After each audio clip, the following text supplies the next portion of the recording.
Good morning and welcome back to the Adventures of Mac and Anthea, and a follow-up video to my previous video where we explored these two aftermarket components that are designed to prevent steering head bearings from loosening whilst you're out on your ride.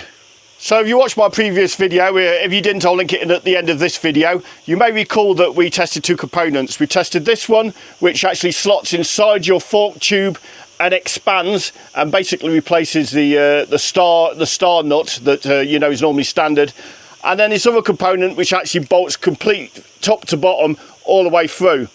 Now we tested this one first, and you may recall that the shortcoming of this one is it didn't sit properly in the top. It was sort of off centre, didn't sit properly. This sort of bit in here, it doesn't fit properly into the top there. Now I've since found out that these are actually designed for BMXs. They're not designed for mountain bikes and to keep, you know, steering bearings compressed. What they're designed for is that if your steering stem snaps, it stops the forks and the wheel from falling straight out the bottom of the frame, and you obviously come in the cropper. Now I've got to say, this seems more of a last-ditch attempt at survival rather than a second chance at life. It's I wouldn't want to rely on that solely just hold my bike together, but I suppose if it gets you to a standstill, you know, and you're still in one piece, well then power to it, you know. But anyway, it makes it a good contraption if we could solve this little problem, which I have, which I'll tell you about later, this little problem of this not sitting in the top. So anyway, I ended the last video where we were fitting this component. I'd already cut down the steering stem by 5mm so I could get enough play to actually adjust up, because this actually sits on top this little rim here and finish off the stem quite neatly. So I did that, and I still didn't have enough play, and I ended the video there because I thought, well, you got the gist of both devices. So the following morning, I cut another 5mm off the steering stem, put this in, tightened it right up, and tried to adjust it. And as well as it did do it fairly tight, I still had a tiny little bit of play in the bearings, and I tightened up a bit more, and it was starting to pull this out of the steering stem. So this turned out to be a bit of a fail, and I was quite impressed with this, and had, you know, great confidence in this holding, because it expands really tight, but still when you need to get that pressure on, it was still lifting it slightly up out of the steering tube. So anyway, that meant that we had to go back to this and have another second look at this one. So yeah, after that, and I found that the other device wasn't going to work, I took a second look at this, and I actually found that if you actually clamp this bit in the vise, or you could probably do it with grips, and you put the knot in there, it will unscrew. And this is actually just an Allen bolt here. Just give me a minute. An Allen bolt there with a bit of thread lock that screws into the top of that. That means you can easily change this bit here. So I don't know if you could pick that up on camera, but these two, this is the original one and this is the new one. They're quite different in the centre. This one's sort of, you know, got a different dome to this one. So it's quite good to swap, but being as you can change that bolt and just take that out, you could put any cap on that you want. So again, it's just bolt through, original cap, and screwed into the top here. So in a minute I'm going to refit this to the bicycle and show you how to do it, which is really simple. Somehow in the previous video I managed to lose that footage. I really don't know what happened, and when I reassemble it I shall put fresh thread lock into here for this top bolt, and I'll put thread lock into here as well. Now another problem I've got, I'll show you in some B-roll, is of course now I've cut down the fork, it's quite a way down into the shaft, and most of the actual fork stem tops, you know, where you mount the handlebars, they're 40mm thick.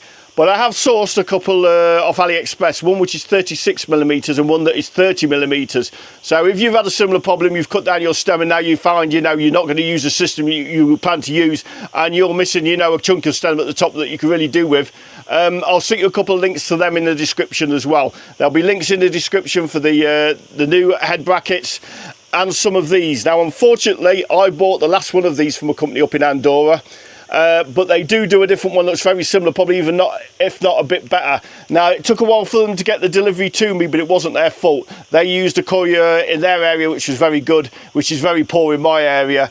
And I will say this, as soon as I contacted them, they talked to me by return and they were on it, and I got this the next day. So the company is good, you know. A sign of a good company is not when things are going well, it's when they go bad, and they were on the ball and they straightened it out. So I'll do a link to them with this component. That's for Europe, EU, and I'll do one for another one as well, I think I found, just to get you started. I'll also do one for people in the UK, a link for one on eBay.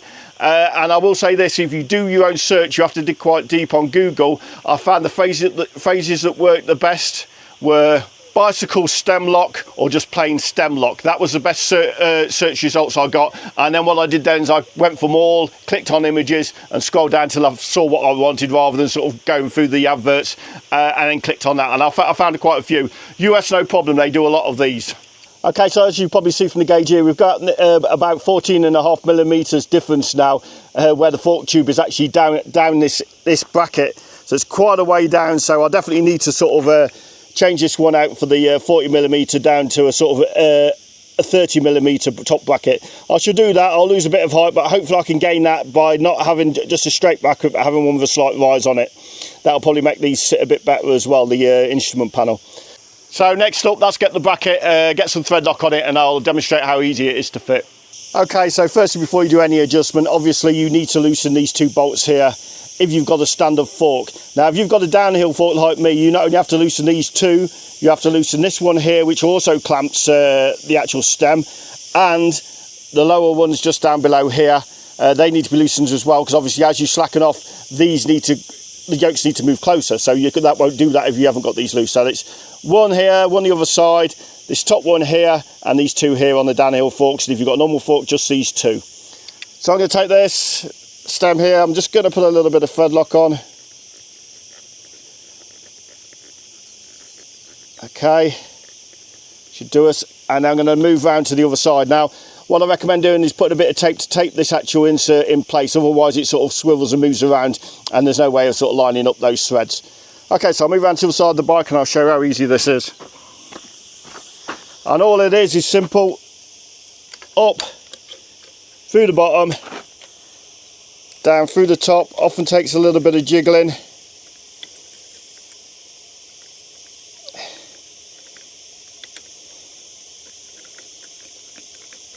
And there we go, it's that simple.